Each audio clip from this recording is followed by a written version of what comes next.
Hello, welcome back Solution with Saeed.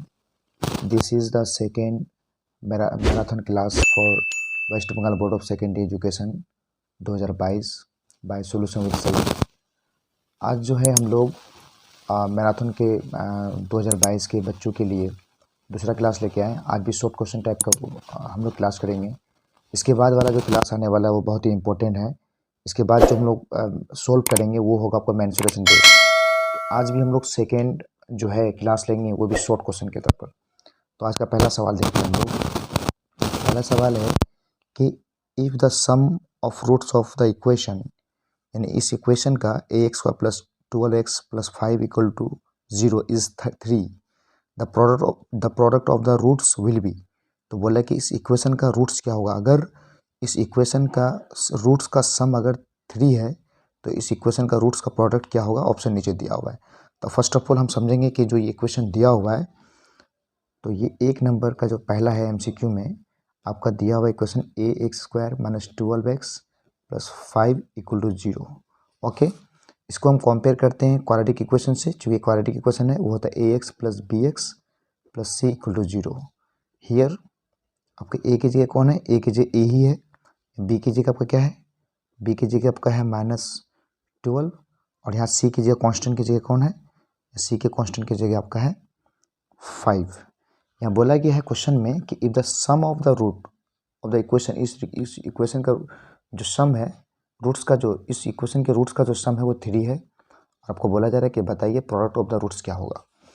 तो हम जानते हैं किसी भी क्वाड्रेटिक इक्वेशन का अगर हम लोग रूट का सम करेंगे, या हम मान लेते हैं दो रूट्स, एक अल्फ़ा है और दूसरा बीटा है, इनका सम करेंगे तो वो आपका आएगा -b/a, यानी coefficient of x by coefficient of x², ये आएगा। तो ये जो अल्फ़ा और बीटा का जो दोनों का सम दिया हुआ आपके क्वेश्चन में वो 3 दिया हुआ है, यानी दोनों का जो सम है वो 3 है। इसका मतलब ये सम अगर हम देखें यहाँ पर इस इक्वेशन में, या बी की जगह क्या दिया हुआ -12, माइनस तो पहले से होगा, अब बी की जगह क्या देंगे -12 बाई ए, और इस इक्वेशन में ए की जगह में ए ही है, यानी ए। ये आप सोल्व करेंगे तो माइनस माइनस आपका आ जाएगा प्लस, ये आ जाएगा प्लस, यानी 12 माइनस माइनस प्लस लिखते नहीं है, और यहाँ ए, और ये आपने दोनों का सम निकाला, और यही सम आपका दिया हुआ है 3, तो दैट इज इक्वल टू 3। अगर आप इसको सोल्व करेंगे तो ये हो जाएगा 3 चौके 12, that is a equal to आपका आ जाएगा, ए इक्वल टू आपका आ जाएगा 4। ओके, यानी यहाँ 1 है तो ए कम ए, और नीचे कुछ नहीं तो 1 है, ये 4 कम 4, तो ए का मान 4 हो गया। मांग आपको सवाल में जो बोला गया प्रोडक्ट, तो प्रोडक्ट जो दो रूट्स होता है, दो क्वाड्रेटिक इक्वेशन का दो रूट का जो प्रोडक्ट होगा वो अल्फ़ा इंटू बीटा, तो वो आपका होता है c/a, यानी constant term by coefficient of x²।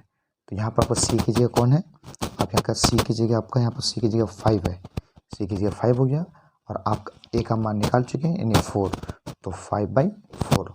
तो आप देख सकते हैं यहाँ पर ऑप्शन जो आपका दिया हुआ है ये ऑप्शन 5/4, ये आपका ऑप्शन बी में है, तो option B is correct, option B is correct. Okay, हम लोग चले गए नेक्स्ट क्वेश्चन में। नेक्स्ट क्वेश्चन है कि if the ratio of principal and amount, principal और अमाउंट का जो रेशियो है is 20:21, then the rate of simple interest per annum. आपको रेट ऑफ सिंपल इंटरेस्ट मांग रहा है। तो यहाँ पर आपका जो 2 नंबर सवाल है, 2 नंबर सवाल में ये कहने चाह रहा है कि प्रिंसिपल और अमाउंट का जो रेशियो है वो दिया हुआ है 20:21। ओके, और मांग रहा है आपको रेट ऑफ इंटरेस्ट। ठीक है, तो हम जानते हैं जब भी कोई चीज़ अगर रेशियो में दिया रहा है उसको अलग करने के लेट मान के हम प्रिंसिपल को मानेंगे, तो ये हो जाएगा 20, इसके साथ एक वेरिएबल लेंगे x। उसी तरह से अमाउंट के साथ भी सेम वेरिएबल लेंगे, तो यहाँ पर 20, अमाउंट आपका 21 है, अमाउंट 21, तो यहाँ 21x। तो हमको निकालना रेट ऑफ इंटरेस्ट, तो हम जानते हैं, हम लोग जानते हैं वी नो दैट कि रेट ऑफ इंटरेस्ट बराबर जो फॉर्मूला होगा सिंपल इंटरेस्ट केस में, तो SI इंटू 100/P/T। तो यहाँ पर मेरे पास प्रिंसिपल तो है, टाइम कुछ नहीं बोला है तो 1 ईयर मानेंगे, लेकिन मेरे पास सिंपल इंटरेस्ट नहीं है, तो इसकी मदद से हम सिंपल इंटरेस्ट निकाल सकते हैं।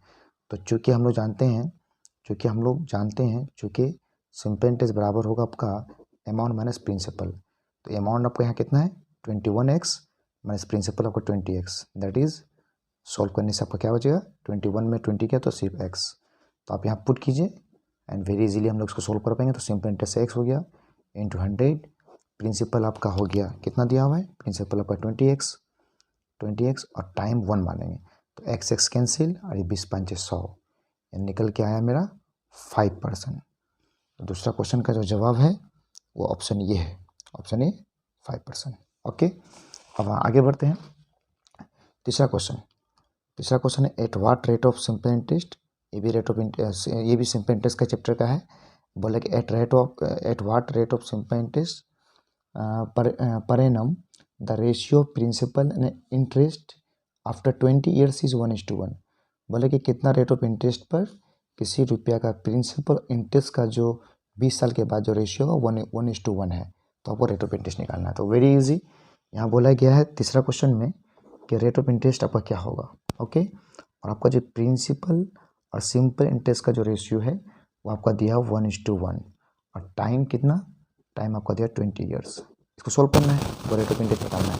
तो प्रिंसिपल और सिंपल इंटरेस्ट को जब मैं अलग करूँगा, इसको लिखूँगा लेट प्रिंसिपल आपका हो जाएगा कितना, इसको 1 से गुना करो तो ये x ही रहेगा, x रुपया, और सिंपल इंटरेस्ट जो आपका आएगा उसको भी क्यू सेम है तो ये भी आपका x, जो वेरिएबल से इसको गुना करेंगे x1 जा x और ये भी x1 जा 1x।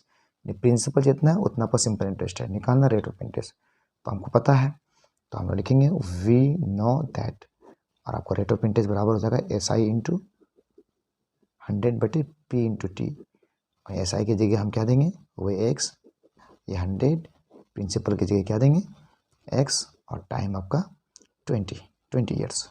तो एक्सेस कैंसिल, ये रहेगा 20×5 100, इसका मतलब रेट ऑफ इंटरेस्ट कितना आ गया, इसका भी जवाब कितना आया 5%। तो आप देख सकते हैं इसी ऊपर वाला में भी रेट ऑफ इंटरेस्ट मांगा था, इसमें भी आपका आंसर आ गया ऑप्शन सी 5%। ओके, उसके बाद हम लोग पढ़ेंगे 4 नंबर। तो पहले 4 नंबर सवाल हम लोग पढ़ लेते हैं।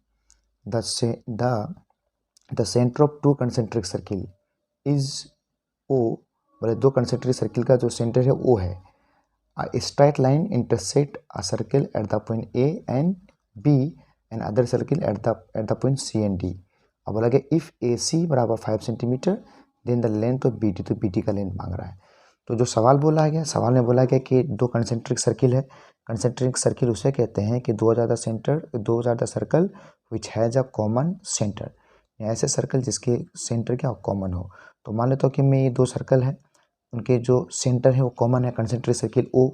बोला कि एक लाइन है जो मैं पास करूँगा तो वो पहले सर्कल को वो A और B पे काटेगा और दूसरे को काटेगा वो C और D पे, यही है। तो सवाल ये था, ठीक है। अब बोला कि अगर AC बराबर 5 है तो BD बराबर क्या, यहाँ बोला गया है कि AC बराबर अगर 5 सेंटीमीटर है तो BD बराबर क्या होगा।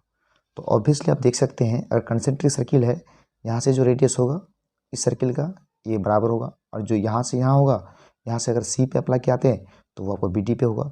तो इसको प्रूव करेंगे हम लोग थ्योरम में, ये प्रूफ भी आता है। तो यहाँ देखिए 2 सर्किल कंसेंट्रिक सर्किल है तो इसके बीच में दोनों के जो सर्कमफ्रेंस के बीच में जो डिस्टेंस होगा हर तरफ बराबर होगा।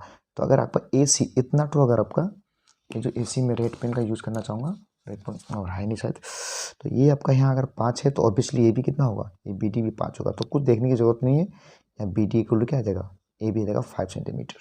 इस तरह से ये ऑप्शन डी। ओके, और आज का हम लोग लास्ट क्वेश्चन करेंगे, उसके बाद जब नेक्स्ट क्लास होगा तो हम मेंसुरेशन में बात करेंगे। लास्ट क्वेश्चन 5वां, in the ratio volume of 2 solid cubes, 2 solid cube के वॉल्यूम का रेशियो 27:24। तब बोला जा रहा है then ratio of area of their whole surface is, बोला जा रहा है कि 2 आपका क्यूब्स है, आप क्यूब्स जानते होंगे, 3D फिगर है, 2 क्यूब्स के वॉल्यूम का रेशियो दिया, ये फर्स्ट, और हमें एक बनाना था बड़ा करके, 2 सॉलिड क्यूब्स के वॉल्यूम का रेशियो दिया, तो इसका मान लेते हैं V1 वॉल्यूम, इसका मान लेते हैं V2। तो ये V1:2 जो V2 है ये आपका दिया हुआ है क्वेश्चन में 27:64। ओके, और बोला जा रहा है कि होल सरफेस एरिया दोनों के होल सरफेस एरिया का हमको क्या निकालना है, रेशियो निकालना है। तो मैं अगर देखूँ पहला का जो वॉल्यूम का फॉर्मूला होता है वो होता है साइड क्यूब वॉल्यूम। किसी सॉलिड क्यूब के जो वॉल्यूम का फॉर्मूला होता है, ये जो V1 है ये बराबर है A क्यूब का, इसका साइड A क्यूब, ये क्यूबिक यूनिट होता है, और इसका जो वॉल्यूम दिया हुआ 27। अगर मैं ए क्यूब को अगर इक्वल करूँ 27 का, तो ए इक्वल टू अगर मैं इसको सोल्व करूँ क्यूब रूट 27, ये आपका आ जाएगा 3। ठीक है, क्यूब रूट मतलब इसके अंदर से हमको जोड़ा मिलाना है, तो 3 3 होते 27 होगा। इसी तरह से मैं इसका वॉल्यूम से अगर उसका साइड निकालना चाहूँ, इसका साइड निकालना चाहूँ, तो ये भी होगा आपका ए क्यूब, और ये ए क्यूब इक्वल टू क्या होगा आपका 64। इसको हम इजीली बना सकते हैं, ए इक्वल टू ये क्यूब रूट अगर 64 के ऊपर जाएगा, 64 टूटेगा आपका 4 इंटू 4 इंटू 4, 4 चौके 16, इस तरह से ए का मान आपका आ जाएगा 4।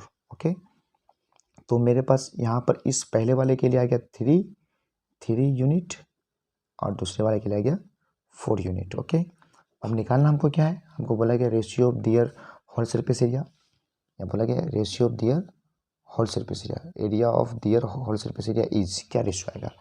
तो हम जानते हैं कि क्यूब के जो होल सरफेस एरिया का जो ये आता है, तो होल सरफेस एरिया का जो फॉर्मूला होता है 6a²। तो पहला का निकालिए, अगर मैं दोनों रेशियो का कंक्लूजन करूँ शॉर्टकट में, तो पहला का जो होगा 6a² और दूसरा का भी जो वो भी होगा 6a²। तो 6 कैंसिल रेशियो में, तो पहला का अगर ये इसका साइड अगर यहाँ मान लीजिए a1 है या a2 है, तो पहला का साइड कितना 3, तो यहाँ पर 3 का स्क्वायर, इस टू यहाँ बचेगा a2, दूसरा वाला का साइड तो ये 4 का स्क्वायर, तो ये हो जाएगा 3 का स्क्वायर आपका 9, और ये 4 का स्क्वायर जाएगा 16। तो ये होगा आपका आंसर। तो यहाँ ऑप्शन आप देख सकते हैं 9:16 ऑप्शन बी। आज के लिए इतना ही। इसके बाद नेक्स्ट जो होगा हम लोग सेक्शन बी करेंगे, सी करेंगे, दूसरा तीसरा क्वेश्चन टाइप में करेंगे। इसके बाद हम लोग जो करेंगे मेंसुरेशन के फॉर्मूला बेस पे, जो आपको मैं दिखा दूँ, उसके बाद जो क्लास लेंगे हम लोग वो होगा आपका जो आपका ई वाला पार्ट आता है 4 चौके 16 नंबर, इस 60 नंबर पे हम लोग काम करेंगे। और इस पर आपको क्वेश्चन दिया रहता है 6 क्वेश्चन, इस 6 में आपको बनाना है 4। तो नेक्स्ट वीडियो में हम लोग मिलते हैं मेंसुरेशन पार्ट को लेके। आप चैनल को सब्सक्राइब करें, शेयर करें, और जो लोग इस बार एग्ज़ाम देने वाले हैं उन तक ये वीडियो को ज़रूर पहुँचाएँ। शुक्रिया।